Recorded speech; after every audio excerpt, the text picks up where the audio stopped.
लोनी में रेप पीड़िता द्वारा जमानत पर बाहर आए आरोपियों द्वारा जान से मारने की धमकी और बच्चों को उठा लेने की धमकी की शिकायत जब पीड़िता की मां ने नंद किशोर गुर्जर लोनी विधायक से की तो उसका हाल जानने के लिए पीड़िता के घर पहुंच गए। परिजनों से उनकी स्थिति सुनकर लोनी विधायक नंद किशोर गुर्जर गाजियाबाद पुलिस कमिश्नर समेत लोनी के पुलिस अधिकारियों पर बरस पड़े, जहां उन्होंने कहा लोनी में बांग्लादेशी रोहिंग्या भरे पड़े हैं। ऐसे में पहले पीड़िता बेटी के साथ दुष्कर्म की घटना को अंजाम दिया गया और उसके बाद उसके घर आकर उसे बुरी तरह धमकाया जा रहा है। पुलिस यदि बुलडोजर की कार्रवाई नहीं करती है तो एक हफ्ते में वह लाठी डंडों सहित आरोपियों के घर पर बुलडोजर की कार्रवाई करेंगे। कमिश्नर पर नाराजगी व्यक्त करते हुए उन्होंने कहा कि वायसराय घर से बाहर नहीं निकलते हैं और पुलिस कानों में तेजाब डाले हुए हैं। वहीं पीड़िता की मां ने बताया आरोपी कोर्ट से छूटने के बाद एक बार फिर परिवार को धमकी देने लगे हैं, जहां उनके बच्चों को उठाने की धमकी लगातार दी जा रही है।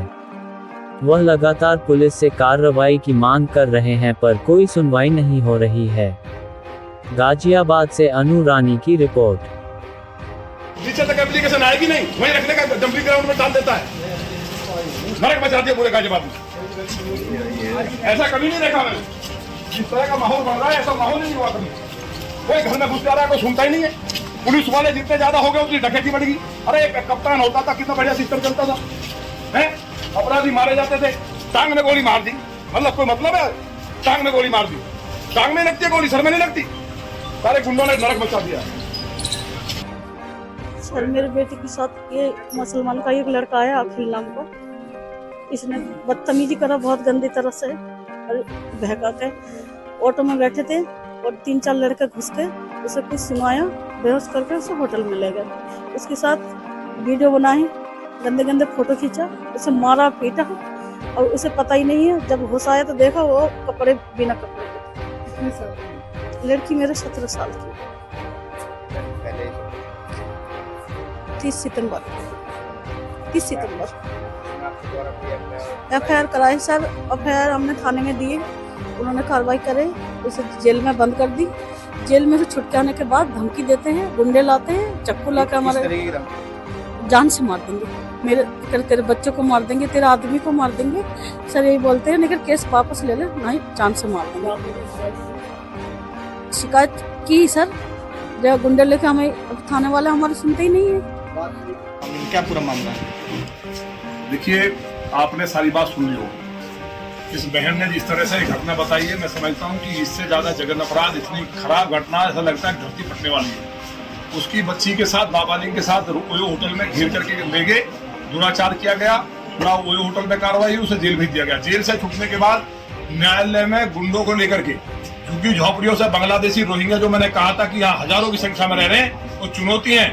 और दिल्ली में 10 लाख रह रहे हैं और गाजियाबाद में लोनी के हालात ये हो गए कि घरों में घुस के लूट कर रहे हैं। पूरे गाजियाबाद में चैन छीनना, लूट होना, कत्ल कर देना, छुरे मार देना आम बात है।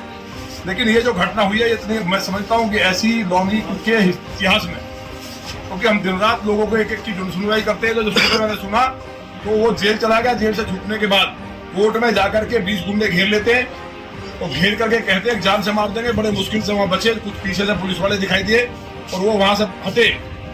और ये बेचारी आज घर पे, इसके घर को घेर लिया। और एक बार नहीं, कई बार घटना होगी। लगातार कमिश्नर के पास भी गई, उनकी रिसीव कॉपी मैंने देखी है सुबह। वहां केवल क्या कहा जाता है कि इसको देख लेना। निचले वाले अधिकारी कोई उनकी बात का पता नहीं, या तो बोल रखा है, कोई सुनता नहीं है और वो अपने ऑफिस से निकलते नहीं है। केवल लूट मची है। हम चाहते हैं कि यह दोबारा से कमिश्नरेट सिस्टम खत्म हो, दोबारा से कप्तान सिस्टम लागू हो। गाजियाबाद के अंदर क्राइम नहीं था। पिछले 1.5-2 साल में लोग अगर आंकड़े मंगा लिए जाए तो हाहाकार मचाए।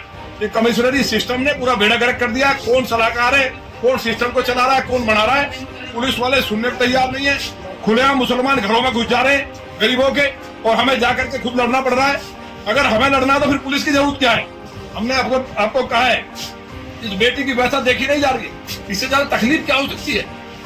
लोनी की एक एक बेटी, एक एक माँ, हमारी माँ और मेरी बेटी, मेरी बहन है, और उसके साथ दुराचार हो गया। उसके बाद घर पे जाकर के पथरा बवाल छुरा लेके जा रहे हैं कि हम मार देंगे जान से, मुकदमा वापिस ले लो। अगर यहाँ बुलडोजर नहीं चला और जो अधिकारी हैं, चाहे बड़े हैं छोटे हैं, जो वायसराय बनकर के ये सोच रहे हैं कि लॉनी के अंदर हाहाकार करेंगे, लॉनी में नहीं होगा, दुनिया में हो जाए। मैं खुद बुलडोजर लेकर निकलूंगा, फिर कानून हाथ में लेना पड़े, उसके लिए मुझे फांसी लगे, जेल जाना पड़े। मेरी चेतावनी है कि 1 सप्ताह के अंदर इंसाफ मिलना चाहिए। और भी घटनाएं, कोई मकानों में घुस रहा, रोज कहते कहते थक गया, पुलिस वाले बुला करके सेटिंग करते हैं, और एक तो ऐसे दलाल बैठे हैं कि हर चौकी थाने इस तरह लुटे जा रहे हैं, बिखरे, तकलीफ की बात। मुझे उम्मीद है कि माननीय मुख्यमंत्री जी से हम मिलेंगे और या तो आर पार की जंग अब होगी, लोगों को इकट्ठा करके इन पर बुलडोजर हम चलाएंगे। हम देखते हैं लॉनी में गुंडागर्दी कौन सुअर करता है।